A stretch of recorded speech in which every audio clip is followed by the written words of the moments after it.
Iron Fury, thank you for the support. RIP NVIDIA. And hello, my new friends. Soon an R5 5600X and an RX 6800 XT after the reviews. There we go. Wait. What? Wait. I was waiting for it. I was like, oh. Wait. Iron Fury. There's a bit of a problem. You don't have a balanced system. Why?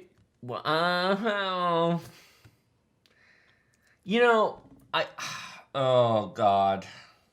Tech's all about balanced systems here, folks.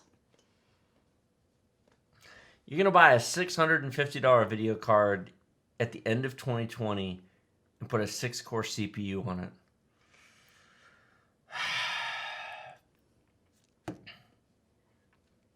Are we taking a walk with Iron Fury or not? I actually find that to be physically painful. It hurts to hear that. Okay, for those of you who missed my speech yesterday... There's quite a few people. There's probably 1,600 people that didn't hear that. 6 cores is not the future. I don't mind if you have a 6-core computer right now and if you're using it. If it's built and functional and working and it does its job, great. I also don't mind 6-core machines if your needs are modest. For example, if you're buying this because it's $365, I don't mind this going on a 6-core chip. But a 6800 XT on a new build with a Ryzen 5 5600X for $300?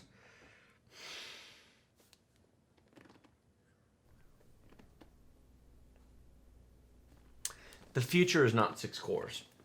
And this is the last CPU of the AM4 platform. There's no future upgrades to do to it. It'll be AM5 next year. I guess you could make the argument that you're just doing it for a year or two and then you'll upgrade to AM5. But, I think AM5 first generation is going to be kind of like AM4 first generation. Skip it and wait for the second generation.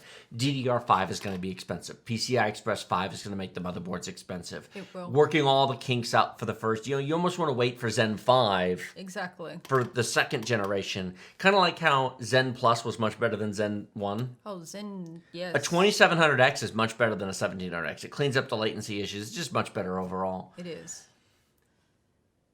6 cores is enough today for a single tasking system with one monitor to play games today. But most of the games we're all benchmarking, most of the games you see in all these reviews, look at the launch dates. Half of these games launched in 2018. When somebody shows you Shadow of the Tomb Raider and says, see, it runs great on a 6-core chip, the game's 2.5 years old. Division 2 is 2 years old. Ghost Recon Breakpoint's 1.5 years old. Horizon Zero Dawn's a little bit newer, but I mean, well, if he's going to play current games and older games, but then why? But then what does he need a whole new computer for? And then why does he need a 6800 XT? If you are building a new computer now with all new components, there's 2 separate sets of advice. Let's split. There's upgrade advice. What do you need to replace? If you own, for example, a Ryzen 5 3600, great CPU, wonderful, absolutely love it. If this is available for $150 on Black Friday, I promise you will be endorsing it, and I'll be talking about a budget build with it. For people who want to play Overwatch, Fortnite, League of Legends, Dota 2, CSGO, and even live stream them, I love this CPU.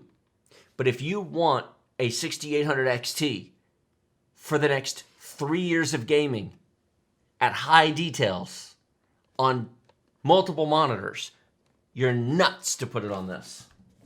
And that divergence of advice gets lost on a lot of people because they only hear part of it. Correct. The amount of feedback we get from people who go, what are you talking about, dude? Gamers Nexus said a 6-core chip is fine.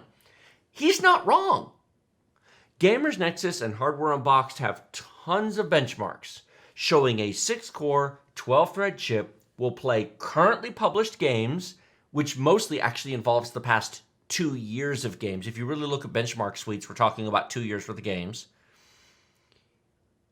On clean test benches with nothing running in the background on a single monitor in perfect conditions.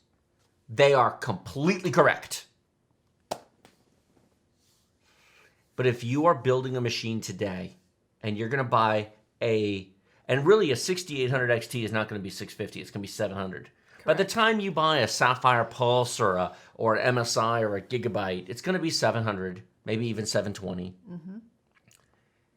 And you want this thing to last you 3 years, and you want to put that on a 6-core chip, you're out of your mind. There's no future in that for that application. For Watch Dogs Legion, Cyberpunk 27, Assassin's Creed Valhalla, etc., etc., etc. And in my opinion, the Ryzen 9 5900X is the one to buy. It's $550, but you're buying the last and the best of the AM4 platform.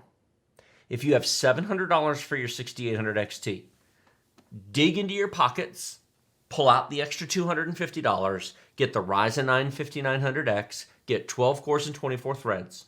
Whether you need them all today or not, you will grow into them over the next 3 years.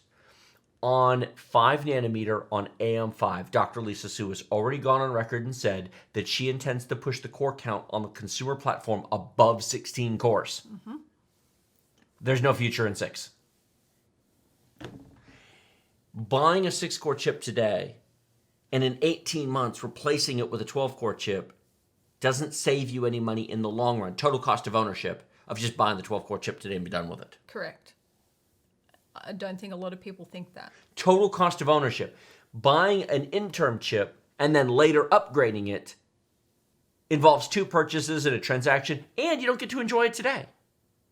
Once you have a working computer, stop messing with it. It works. Leave it. Be happy with it. Nice computer. It works.